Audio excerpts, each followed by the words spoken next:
Intel had the opportunity of buying NVIDIA for just $20 billion back in 2005, missed out on a deal of lifetime. Intel's former chief executive, Paul Otellini, reportedly presented the idea of acquiring NVIDIA in 2005, when the company was valued at just $20 billion. Intel's business fiasco includes missing out on NVIDIA acquisition back in 2005. Company didn't take Team Green seriously. It is interesting how destiny decides to surprise us, as a new report by the New York Times claims that one of Intel's executives had presented an idea to acquire NVIDIA almost 20 years ago, at the time when Team Green was in its initial stages, particularly in the design phase of graphics chips.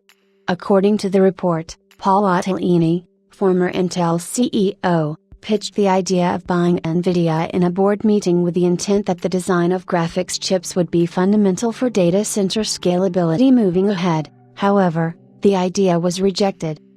While the reason for the rejection isn't particular for now, it is assumed that Intel wasn't too confident with mergers at all and that the $20 billion valuation back in 2005 would be pretty heavy on the firm's pocket.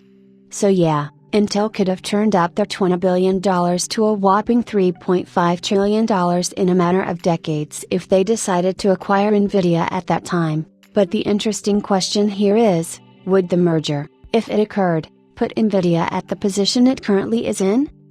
You can't blame Intel at all for losing the opportunity of a lifetime, given that I wasn't a thing back in 2005, and it was the start of the graphics card era. So putting a large bet on a mere Silicon Valley startup wouldn't have been a wise move for any company like Intel.